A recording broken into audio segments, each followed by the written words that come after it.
O Senhor é o meu pastor e nada me faltará. Ele me faz repousar em pastos verdejantes. Muito bom dia! Com essas palavras nós começamos mais um dia, pedindo a bênção de Deus sobre a nossa vida. Não existe um encontro mais especial para nós na condição de adoradores do que esse. É o nosso encontro pessoal, é onde abrimos o nosso coração, é onde suplicamos a Deus a bênção dele sobre a nossa vida e sobre a nossa família. Colocamos diante de Deus todos os nossos anseios e deixamos nas mãos dele, acreditando, confiando que na mão dele há poder suficiente para solucionar todas as nossas questões. Quero nessa manhã deixar com você uma parte da palavra de Deus que se encontra no livro de Salmo, capítulo 107, o verso 13, onde a Bíblia diz o seguinte: Então na sua angústia clamaram ao Senhor, e ele os livrou das suas tribulações. Salmo 107, o verso 13. É o que nós fazemos a cada manhã nesse encontro. Diante das tribulações, lutas que nós enfrentamos na vida, nós clamamos em nome do Senhor. Colocamos nas suas mãos, suplicamos as suas bênçãos sobre a nossa vida e temos a certeza que Ele é poderoso para solucionar, resolver todas as nossas questões. A cada manhã, nesse canal, nós temos a doce alegria de estudarmos um capítulo da Palavra do Senhor. Quero pedir a Deus nessa manhã que aí ao seu lado, cada um de nós possamos criar um plano de estudo da Palavra de Deus. Nós não podemos menosprezar a Palavra do Senhor. Ela é regra de fé e prática para todos nós. Quando abrimos a Bíblia, é Deus falando conosco. Nós não conseguimos sair um dia para trabalhar sem que primeiramente nós nos alimentemos. Nós também não poderemos sair para os desafios diários, enfrentar as forças adversárias, sem que também possamos estar revestidos e alimentados da palavra do Senhor. Portanto, hoje nós daremos início ao estudo de um novo livro, mas na verdade é o que nós fazemos a toda manhã, estudarmos um capítulo da palavra de Deus. Terminamos o segundo livro de 2 Samuel, e nessa manhã nós iniciamos o primeiro livro, 1 Reis, capítulo 1, o verso 1. Sendo o rei Davi já velho e entrado em dias, envolviam-no com roupas, porém não se aquecia. A cada manhã nesse canal nós estudamos um capítulo da palavra do Senhor.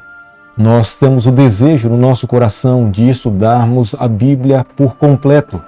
E nessa manhã, mais uma vez, nós clamamos a Deus para que esteja ao nosso lado, abrindo o nosso entendimento, para que possamos compreender as santas palavras do Senhor para os dias em que nós estamos vivendo. Nos capítulos a seguir, nós estudaremos o agir de Deus através da realeza dentro do contexto hebraico. Como Deus trabalhou com a realeza para conduzir o seu povo. Nessa narrativa da era de Salomão, nós iremos nos deparar com alguns quiasmos. São contrastes colocados entre os textos. Inicialmente, nós nos depararemos com o primeiro quiasmo entre o versículo 1 e o versículo 9, depois o versículo 2 e o versículo 8, e assim sucessivamente. Mas nós não podemos nos esquecer, é numa linguagem humana que Deus se revelou para cada um de nós, para que nós pudéssemos entender o plano divino, a maneira como Deus trabalha conosco, para que nós possamos ser aperfeiçoados na sua palavra, para que possamos nos encontrar com o nosso Deus e um dia vivermos com Ele por toda a eternidade. A idade chega para todas as pessoas. A idade chegou para Davi. Davi um dia tinha sido um jovem, forte, cheio de energia, lutou contra Golias e venceu. Mas agora nessa fase da vida, Davi já era um idoso. Ele não mais conseguia se aquecer com o próprio calor do seu corpo e foram em busca de uma jovem donzela para que pudesse cuidar do rei, se adeitar ao seu lado, para que através do seu corpo pudesse aquecer o corpo do rei Davi. Quero nessa manhã salientar um fato. Era uma prática medicinal daquela época. Não havia um outro método para que pudesse aquecer um corpo de um senhor que estivesse já na terceira idade. Eis a razão pela qual foram em busca de uma moça sulamita chamada Abisag, para que pudesse estar deitada ao lado do rei Davi. Vale a pena salientar um outro ponto. Davi, nessa fase da vida, não a possuiu. Não era sua esposa. Davi não teve intimidade com Abisag. Ela não fazia parte do seu harém. Nesta fase da vida, já idoso, cansado, Davi teria que tomar algumas decisões importantes dentro da corte. Ele teria que definir quem seria o filho que iria lhe suceder. Adonias era um dos filhos de Davi. Davi, na verdade, quando estudamos a palavra de Deus, vemos que ele negligenciou alguns aspectos dentro da sua própria casa. Adonias era um filho mimado. Adonias foi um filho que não recebeu a disciplina devida. Adonias, creio, devido à grande responsabilidade dentro da corte, Davi permitiu que Adonias vivesse do modo que ele bem quisesse viver. Adonias, sabendo que Davi era o responsável para nomear o seu futuro sucessor, ele busca usurpar o trono do seu pai. Querido amigo, nessa manhã, eu e você, nós precisamos fazer uma reflexão. Independente da função que nós possamos ocupar, independente da responsabilidade que exerçamos nos dias em que nós estamos vivendo, nós jamais devemos negligenciar a nossa responsabilidade para com a nossa família. Quando nós o fazemos na infância, na fase adulta, nós choramos, nós pagamos um alto preço. Nós podemos ver o quanto Davi sofreu vivendo os últimos capítulos da sua vida pelo fato de ter negligenciado a educação dos seus filhos quando ainda bem pequenos. Embora a Bíblia descreva Adonias como sendo um jovem belo, alto, simpático, não eram características adequadas para assumir a liderança e o governo da nação de Israel. Diante dos planos que Adonias tinha no seu coração de suceder o seu pai no trono, ele convida seus irmãos e alguns amigos para que pudesse estar junto à fonte de Rogel. Ficava ao sul de Jerusalém, perto de Cedron. O objetivo daqueles festejos era oferecer sacrifícios a Deus, receber a bênção do Senhor e se intitular como sendo o sucessor do seu pai para que pudesse governar o povo judeu. Selar decisões pessoais, denominando como recebendo a bênção de Deus, isso não define a ação de Deus sobre a nossa vida. Adonias não tinha entendido isso. Deus tinha escolhido uma outra pessoa para suceder o rei Davi. Deus tinha escolhido a Salomão, não Adonias. Natã, conhecedor da conspiração de Adonias, ele toma as medidas necessárias. Ele conversa com Betseba e lembra ela que um dia Davi tinha prometido a ela que quem se assentaria no trono de Israel seria o seu filho Salomão. Natã era um homem de Deus. Natã era um profeta do Senhor. Natã age corretamente. Às vezes na nossa vida nós sabemos o que precisamos fazer, mas não agimos. Nós apenas colocamos nas mãos de Deus, mas não tomamos a devida ação como deveríamos agir. Não podemos cruzar os nossos braços e ficarmos na inércia e imaginarmos que Deus irá resolver todas as nossas questões, mas é necessário também agir. E foi o que Natã fez. Procurou a Betseba e pediu para que ela pudesse se apresentar diante do rei. No versículo 12 do capítulo que nós estamos estudando nessa manhã, no momento em que Natã aborda a Betseba, ele fala para ela que ela deveria salvar a sua vida. Natã, conhecedor das leis daquele período, ele sabia que Betseba e Salomão corriam o risco de morte. Ele sabia que naquele período, quando um rei se assentava no trono, para que não pudesse ter concorrente direto, ele mataria, eliminaria todas as pessoas que tivessem sangue real. Se Adonias se assentasse no trono e começasse a governar, consequentemente ele mandaria matar tanto Salomão como a sua mãe, para que não pudesse ter concorrente direto a governar a nação de Israel. É por isso que na sua fala pessoal com Betseba, ele aconselha: procura Davi antes que ele morra e salve a tua vida.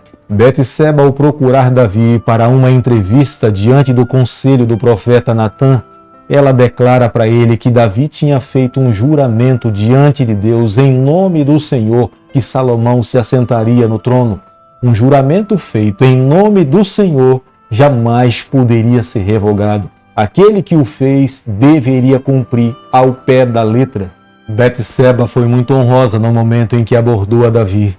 Ela declara para ele que ele deveria morrer em paz. As palavras de Betseba eram palavras de enobrecimento. Ela sabia que o fato de morrer e ser sepultado na sepultura dos seus antepassados era um ato nobre, era divino, era sinal de que essa pessoa tinha cumprido os seus propósitos, ela tinha sido fiel a Deus, tinha sido fiel à sua nação, e o seu povo agora em reconhecimento o sepulta com todas as honrarias. Da mesma forma como Betseba se apresentou diante do rei Davi, o profeta Natã também se apresenta diante do rei. A pergunta que o profeta Natã faz ao rei Davi, a sua resposta revelaria quem de fato se assentaria no trono da nação de Israel. 1 Reis, capítulo 1, verso 32, a Bíblia diz o seguinte: Disse o rei Davi: Chamai-me Zadok, o sacerdote, e Natã, o profeta, e Benaia, filho de Joiada, e eles se apresentaram ao rei. No mesmo dia em que o profeta Natã conversou com o rei Davi, foi nesse dia que Davi toma a iniciativa para convidar o sacerdote, convidar o profeta, o homem de Deus, e Benaia, seu comandante, para que pudesse fazer todos os preparativos para apresentar Salomão diante de Israel como sendo o futuro rei que governaria toda a nação. Salomão deveria ser transportado na mula real, na mula pessoal de Davi. Uma mula naquele período tinha um valor muito maior do que muitos cavalos. Era a razão pela qual Davi estava pedindo que o seu filho Salomão fosse transportado na sua mula, no seu transporte pessoal. Ele deveria ser levado até a fonte de Giom e ali deveria acontecer a cerimônia de separação, dedicação de Salomão para a função de rei de Israel. Mediante o versículo 47 do capítulo que nós estamos estudando nessa manhã, Davi chega ao final da sua vida, depois de nomear Salomão como sendo o futuro rei de Israel. Davi se inclina sobre o leito. Davi não se inclina para Salomão, mas Davi se inclina para Deus. Davi reconhecia que todas as bênçãos recebidas tinham provindo das mãos do Senhor. Ter alguém que pudesse se assentar no trono e que era da sua linhagem era a bênção de Deus sobre a sua vida. Ele estaria naquele momento fechando os seus olhos para essa vida, mas o seu nome iria ser levado através do reinado de Salomão. Esta era uma bênção de Deus que nem todos os reis a tiveram, mas o rei Davi a teve nos seus dias. Nos versículos 49 a 50, nós vemos Adonias desesperado depois que tentou precipitadamente usurpar o trono. Sem saber o que fazer com a sua vida, ele busca a bênção e a proteção de Deus. Mas acredito que nós precisamos fazer o contrário. Antes de fazermos as nossas loucuras, nós precisamos diariamente buscarmos ao Senhor. Precisamos andar ao lado do Senhor, manter a nossa comunhão com Ele. O fato de Adonias entrar dentro do santuário e segurar nos cantos do altar, ele estava pedindo asilo, proteção dentro do santuário. Ninguém poderia matá-lo ali, com exceção apenas de alguém que tivesse cometido um assassinato, como foi a situação com Joabe depois da morte de Davi. Mas se não fosse um fato de assassinato, quem entrasse no santuário e segurasse nas pontas do altar, ele estava pedindo asilo e não poderia ser morto. Foi nesse momento que Adonias quis se colocar diante da proteção de Deus. Ele deveria ter feito isso antes das suas ações precipitadas. Querido amigo, nessa manhã, ao concluirmos o primeiro capítulo do livro de 1 Reis, eu e você, nós precisamos tomar as seguintes orientações. Como diz o adágio popular, quem teme é porque deve alguma coisa. Adonias devia. Eis a razão do medo desesperador que tomou conta do coração de Adonias. É a razão pela qual ele corre para dentro do templo para pedir asilo dentro do santuário. Mas eu e você, nós não podemos nos esquecer diariamente, nós somos chamados a mantermos uma comunhão constante com o Senhor. Antes de cometermos os nossos pecados, nós precisamos diariamente mantermos a nossa comunhão com o Senhor, abrirmos o nosso coração, pedirmos a sua orientação e fielmente marcharmos seguindo as orientações da palavra do Senhor. Há uma segunda orientação para nós nessa manhã. Depois do governo de Saul, de uma forma desordenada, Deus levanta para governar o seu povo um homem segundo o seu coração, o rei Davi. Logo após Davi vem seu filho Salomão, mas nós não podemos nos esquecer. Salomão era filho de Betseba. Betseba foi aquela mulher que se envolveu com Davi com um ato de adultério. Fica claro para nós nessa manhã que Deus não pune os filhos mediante os erros dos seus pais. Cada um de nós seremos responsáveis pelas nossas próprias ações diante do nosso Deus. Por isso que a cada dia, eu e você, nós somos chamados a viver os ideais do Senhor. Mas há um terceiro conselho para nós nessa manhã.